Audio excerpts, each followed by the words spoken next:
Hope you had a great lunch. I'm honoured to be here at this absolutely fantastic conference put on by the KPF. So, as you heard, I work for the Reuters Institute, where I am the author of the Digital News Report, but I also do an annual report about technical trends, and I do this because I love both journalism and technology. I actually started my career as a journalist, but then I spent 10 years or so running digital technology teams at the BBC, where I did this annual report on trends and predictions for a decade or so. So I really love talking and thinking about the future. But I actually wanted to start my talk today by looking back in time at the BBC. Just trying to move this on. I was going to start my talk by moving on. There we go.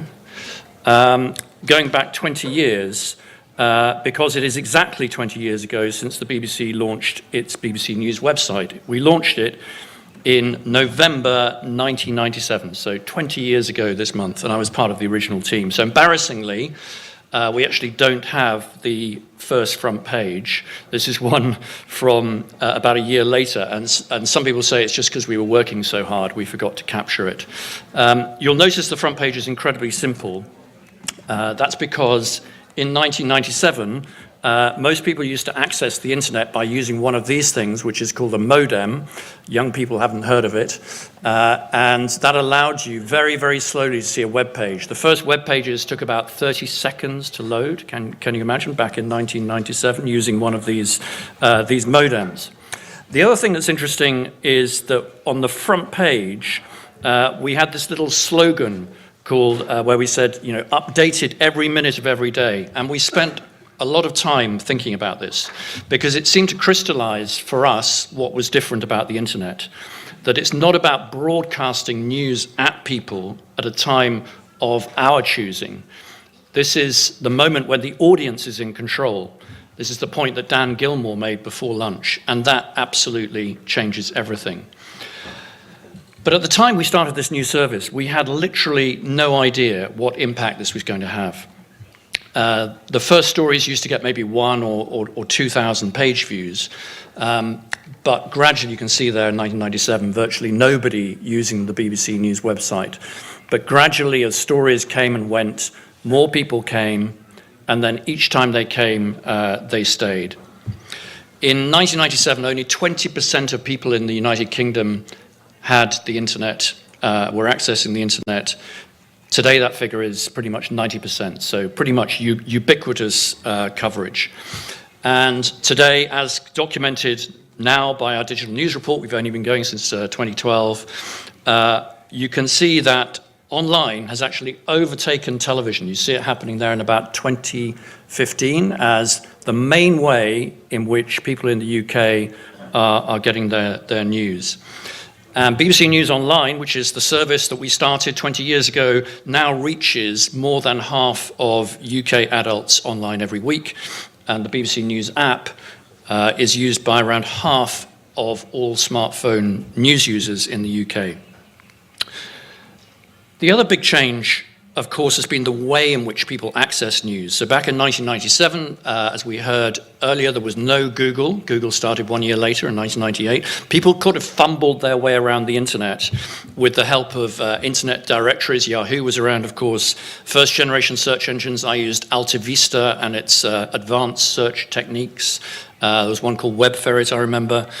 And people used to type in URLs or access via bookmarks were much more important. There was no social media, no Facebook, no connected mobile phones. We had these things called personal digital assistants instead. But 20 years on, that picture has changed. Actually, in the UK, still we have a lot of direct traffic. This is very different in Korea because you have Naver, so many people are coming via aggregators or search. But in the UK, we still have brands that people go to directly. It's about half the time. But you can see that we've seen a huge growth as Emily Bell introduced yesterday, the importance of tech platforms. So search now, 24% of ways of getting to news. Social media, which is used particularly by young people as a main way of getting to news now. We've seen very rapid growth of mobile alerts, mobile notifications in the last few years. And as I say, aggregators particularly strong here in Korea with Naver and Daum. And the other really interesting thing there, so yeah, as Emily Bell pointed out, news media companies therefore have at least partly lost control of their distribution. As you can see here, the majority of people now come to content through some kind of side door by one of these sort of side channels. And in many of those channels, so Facebook and Google, the content is selected for you now by an algorithm rather than an editor. In the UK, stories selected by algorithms approaching those selected by editors. In most countries that we will look at, algorithms are now selecting stories more often than editors are. Allied to the rise of social, we've seen the rise of mobile, of course. This is what the BBC's first mobile services looked like back in 1999. So 2 years after launch, we launched our first mobile services. One of the first companies in the world to have a mobile service. But in these early days, almost nobody used them. So it was not really until the iPhone came along in 2007 when things really changed. And what was really critical about that was that then people were no longer passive recipients of information. They had the tools in their hands to shape their own narratives, to tell their own stories, as Dan Gilmore said before lunch, to commit their own acts of journalism. And they weren't dependent on traditional media companies in the same way. So it really is the combination of social and mobile which has been at the heart of innovations that we've seen in the last 5 years. Now, those early mobile experiments, as I say, just generated very little traffic for the BBC, but today, the mobile is the defining way in which people access the BBC News website. For example, after the Brexit vote, 80% of the traffic that morning, 80% of the traffic came from people accessing via their smartphones. More widely, we've seen the weekly use of smartphones rise relentlessly. You can see the light blue line there. And interestingly, the computer fall in relative importance. So people have as many computers, but they find the smartphone more convenient because it's always with them. It's a very personal device. But as you can see, it's also now a world of multiple devices. We use smartphones and we use laptops, and many of us use tablets as well, that people use at different times and in different contexts. So our dependence on the smartphone grows as these devices become more powerful, as our networks strengthen, this combination of the social and the mobile. So we now find 46% of us across all the countries that we look at in the Digital News Survey access news in bed now. 32% use the smartphone to access news in the toilet or the bathroom. I should say in Korea this figure is higher. This may be because Korea is amongst the most smartphone literate countries in the world. So you use smartphones more, therefore you use them more often in the toilet and the bathroom as well as in bed. I think 63% of Koreans access news in bed using their smartphones. Maybe Koreans are just more honest, I don't know. And then the final big change we've seen, so social, mobile, the final change is since 97, is the growth of visual formats. So we did have, in the first news website in 1997, we had a little bit of video, but it appeared within this tiny postage stamp because the quality was so bad. Today, the internet runs HT, high definition video. You can deliver virtual reality over the internet. This is not true for everyone in every country. There are still some barriers, but essentially we now have a video-enabled internet. And again, that changes everything and signals the next wave of disruption. It can support more text. It can more than just text and picture. And this change has been largely driven by technology. 2014 was the big year, but technological changes such as Facebook autoplay, for example. So this chart really just shows the impact of Facebook autoplay when it started in sort of 2014, and you can see how quickly one technical innovation then caused Facebook to catch up with YouTube and eventually overtake it in terms of people's main experience of video on the internet. And in the process, enabling new types of content. Another innovation from Facebook and others is live streaming. So the ability for anybody to go live 24 hours a day from their mobile phone. So it's in combination again with mobile phones, with the advances of camera phones, which now have simple editing functions and a whole load of other functionality. And what that means is this is Snapchat maps showing that acts of journalism being committed here. But it's not just acts of journalism with the pictures. You're now able on Snapchat to add simple captioning, closed captioning. All of this can be done now by digitally literate young people using their mobile phones. So every year we're seeing these changes and the impact of technology on the formats of news, significantly changing what we do. And we've seen Facebook and others absolutely transform the way we produce content, the type of the formats that journalism take now.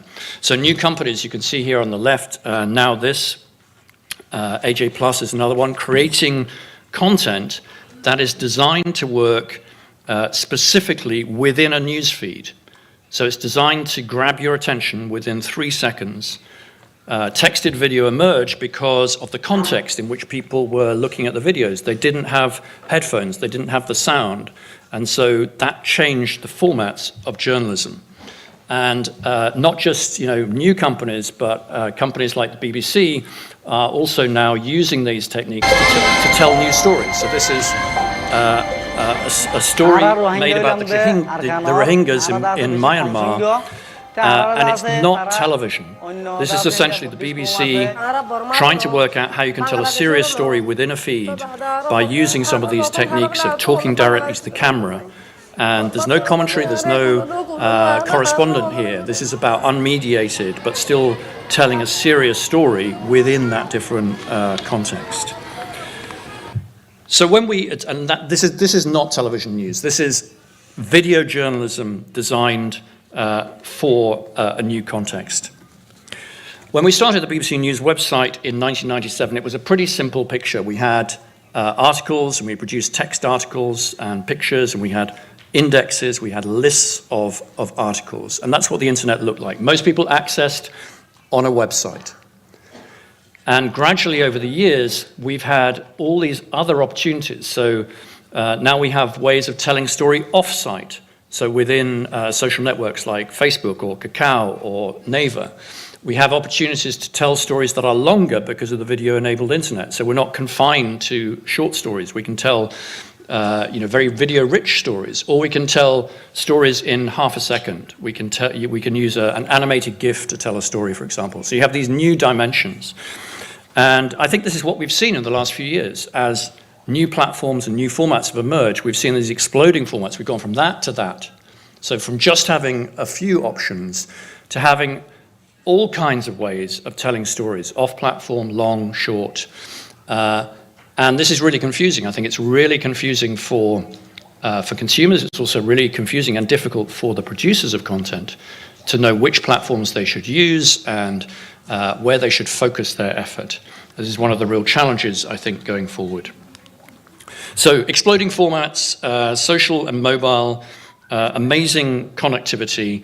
It is amazing to think how much has changed in 20 years. So can we expect that to stop? Obviously not. Otherwise, I wouldn't be here. I wouldn't have the rest of my presentation. What will things look like in 20 years' time? If we go forward 20 years, how will technology shape journalism or vice versa?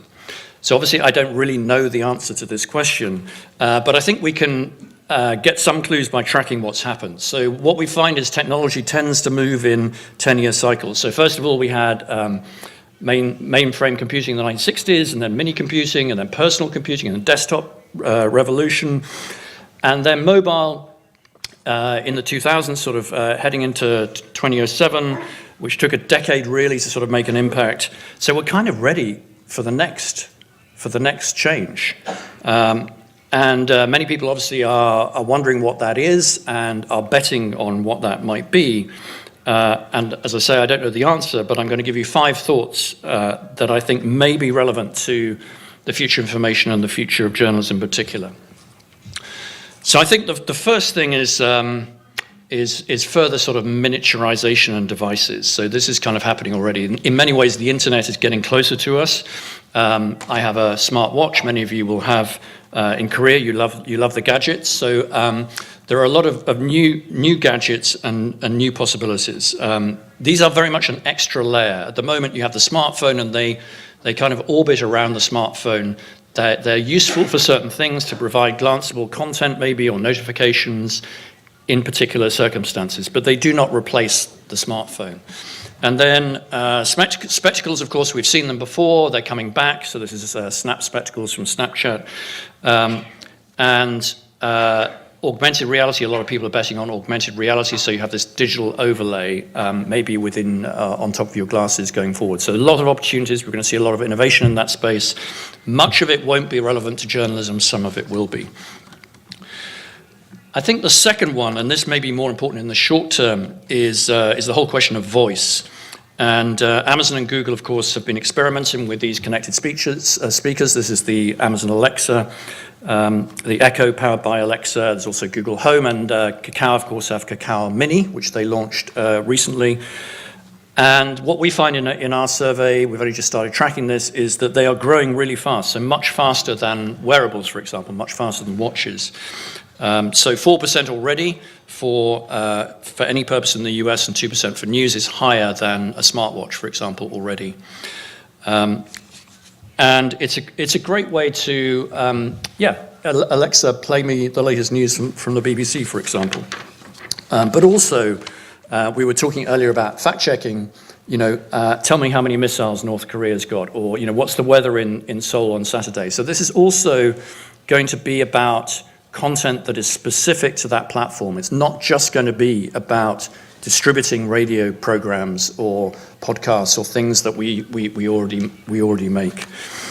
I think some of this already exists on your mobile phone. So voice has been here for a long time, and it won't just be through these speakers. The way it's going to get integrated into phones, I think, is going to be critical. And the reason why I think this is important, and it's going to be very relevant, is because it solves a real problem. Currently, if you're trying to find audio content, it's really hard on the internet. Facebook doesn't really have modules that work for audio. It's really hard to find things in audio because it's hard to index and search them. So this provides a way to be able to access audio content. It solves a real problem in terms of if you want to access audio programs at the moment on a phone, it's probably 5-6 clicks. Whereas if you're just asking a question, please play me my favorite audio podcast, it's literally 2 seconds and it's starting to play. So this is why I think this will be particularly relevant, because it solves a real problem. The third thing, going back to the phone and to formats, I think that most of our formats were designed, well, they were originally designed for print and then put on the internet, so that didn't work. Then they were designed for desktop, and publishers haven't been very good about thinking about formats from a mobile-first perspective. And of course, the interaction patterns are very different on a phone with the swipes, and some of the experiences that I think in the last couple of years the mobile companies have started to produce are really interesting. So Snapchat Discover with swipes, Twitter moments, now becoming mainstream, and media companies are beginning to use these. So this is an example of the BBC really experimenting with a swipeable story. So one idea per screen, essentially, going through the story, providing a visual clue, quite visual, and then some interactivity built in at the end. So this was a story that they've just done. Here's another example, which I think is going to be really interesting, which is more about a card format. So again, can you tell a story in a mobile phone screen, essentially being elevated to a news alert? So at the moment, news alerts are mainly in text, but now the operating companies like Apple are introducing this layer between the text and a mobile app, which allows you to place your content. And you have one chance to tell that story in a visual screen. So this is a live updating map of the US election results with the opportunities to see more, to share, or to go further. So this idea of can you tell a story, journalism isn't just about length, it's about can you get across complicated information really quickly within a mobile environment, I think is going to be critical. But But at the same time as the growth of compressed content, we're going to see the development of longer, and it's my third point, more immersive content experiences. So virtual reality web documentaries, we have The Guardian in a minute talking about their work in VR, but I'm not really talking about VR, I'm talking about all kinds of longer form web documentaries, longer form videos that are being pioneered by companies like Welcome to yourself. The Economist and the New York Times are really moving into television, and they're moving into linear long-form programming that they think will work on the internet but also work on TV. But this is kind of born in an internet space, or born in a publishing space. It's not starting from a television background, and that's why I think these immersive longer-form digital formats will absolutely disrupt and change television over the next decade. Because the internet is now video-enabled, television in terms of entertainment, but also in forms of journalism, is going to be disrupted significantly over the next decade. The fourth thing is artificial intelligence. If there's one thing that will define, one technical development, of course artificial intelligence is lots of different things, but if there's one thing that will define the next 10 years, it's the collection of technologies that allow computers to behave more like humans, to talk, to learn, that's the revolutionary bit, to anticipate our needs. And here's just one example which uses many of these technologies to interact with, in this case, live US election data in a relatively intuitive way. So this is using natural language generation, so it's turning your voice, you ask a question through the voice, it then interacts with an application on the computer which has live data and turns that back into a voice in terms of telling what's happening. I'm not sure it'll play. Oh, it does. Alexa, ask Wordsmith Elections to show me the battleground states. Donald J. Trump leads the vote count in 6 out of the 11 battleground states, and has won Florida and Wisconsin. He is actually behind 39 to 52 in Electoral College votes from the battlegrounds that have been called. The race is also close in 3 non-battleground states. Okay, so basically that is linking the Alexa voice interfaces, it's querying a live database of election results, it's using natural language generation techniques, it turns it back into something that sounds like a human response, and then also does the auto-generated visual representation as well. So that raises, I guess, a few questions. Will we need any journalists at all? Will we need anyone to read the news? Or do we just have people to program the news? Is that all we're going to need? I don't know the answer to that, but, well, my suspicion is we will, of course, need journalists, but it won't necessarily to do the exact thing that journalists do now. So technology will automate many of those tasks, and journalists will hopefully be able to add that extra insight, add that extra knowledge, put things in context, which I think is the key. So technologies will, of course, revolutionize journalistic workflows through intelligent automation of tasks. So I think this term intelligent automation is really interesting. And it's about eliminating those repetitive tasks and liberating us to do other things. This is an early example of intelligent automation from the Press Association in the UK. So it's a news agency that is trying to deliver content to a lot of clients with not very many people. And so they have an ongoing trial which they're just starting, and the idea is to get journalists to identify stories in publicly released data. So this is data about the National Health Service. So it's aggregated data which is published by the National Health Service in the UK. And out of that, the journalists have found a story.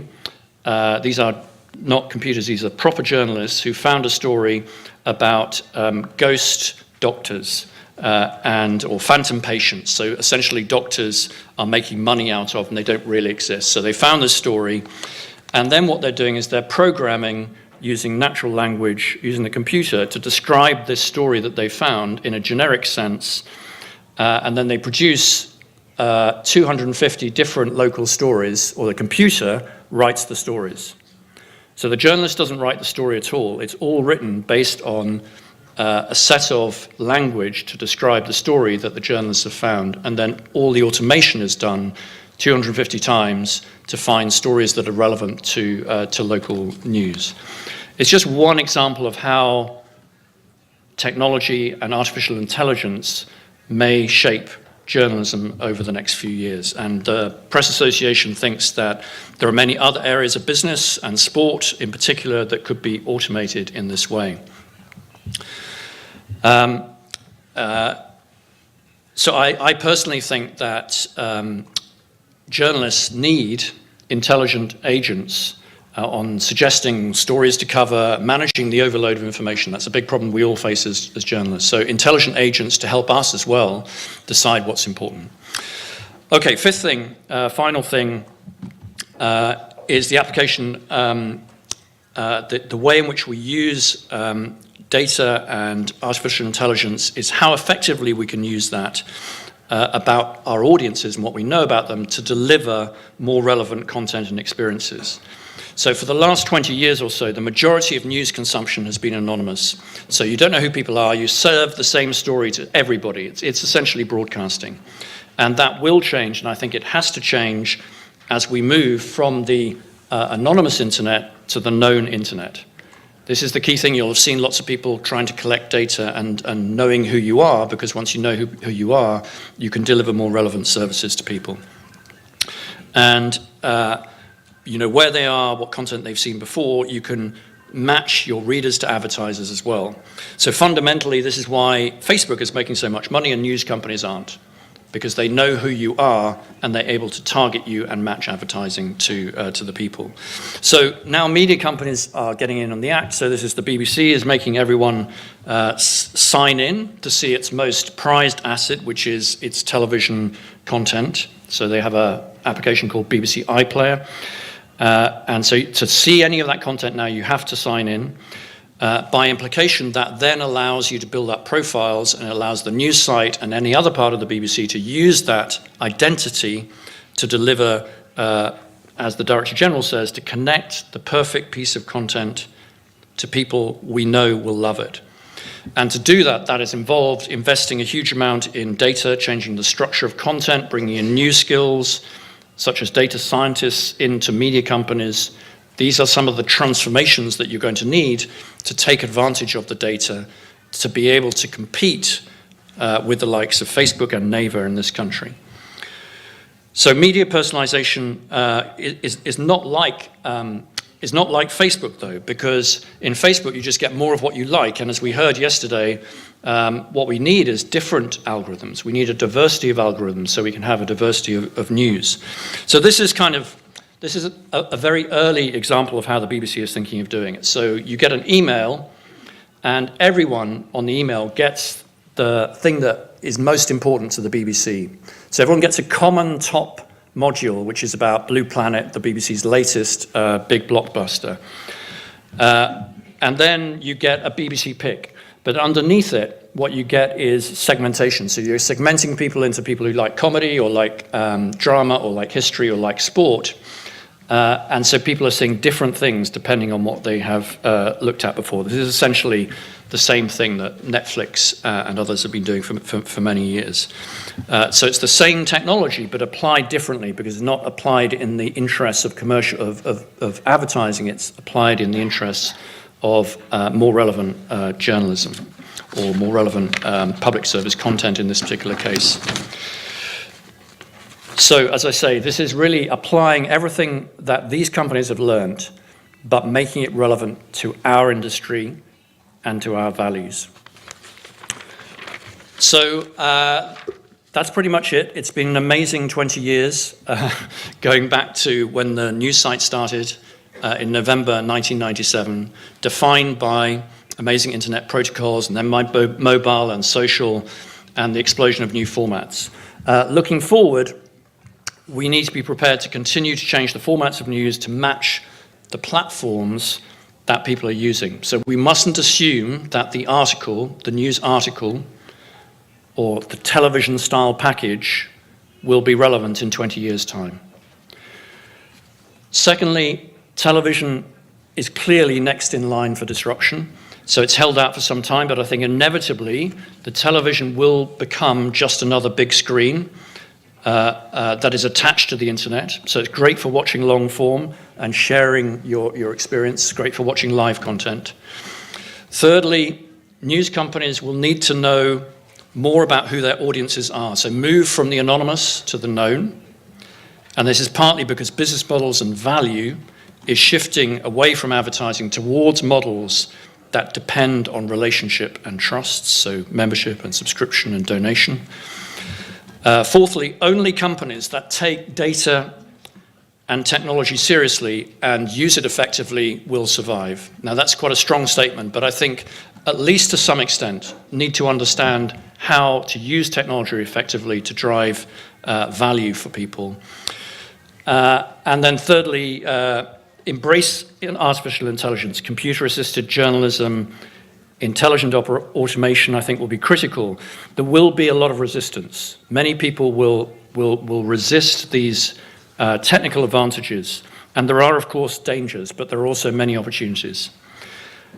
So there is a tendency generally for journalists to be negative about our own industry, but the last 20 years has shown to me, how creative, resilient and adaptive we are as a profession, how we have taken many of these opportunities to tell stories in new ways, and that's fundamentally why I remain optimistic about the future. Thank you very much.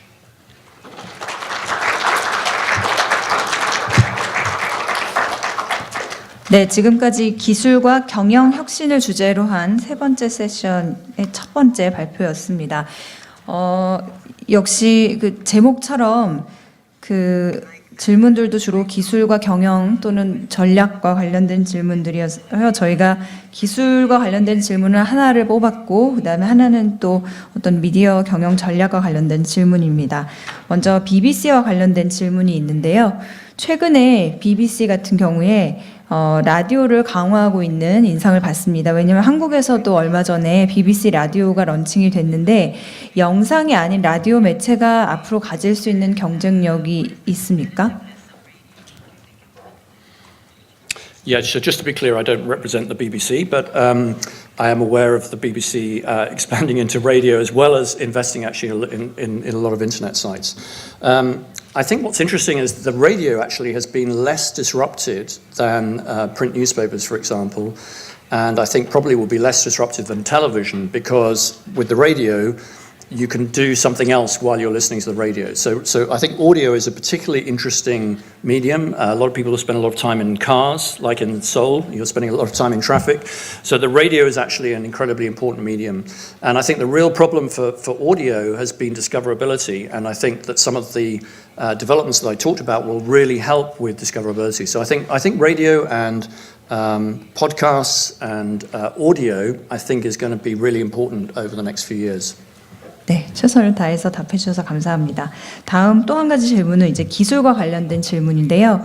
한국은 평창 올림픽 기간 최초로 모바일 5G를 런칭할 예정입니다.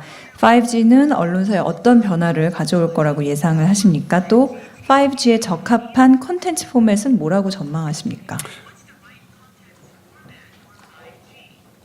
Yeah, so I think we had the same thing with, what will 3G do and what will 4G do. So we kind of know what it'll do. It just makes everything easier. It takes away the friction. I think the key thing is more about so it enables that further disruption of video and television that I talked about, absolutely, because that's what needs the most bandwidth. So it will make that faster. But essentially, I think the key thing to watch is not so much the bandwidth stuff. It's more the context within which people are consuming. So I think this point about the formats, 5G is an enabler for that, but it's a deeper enabler. So I think you need to look one level up from that.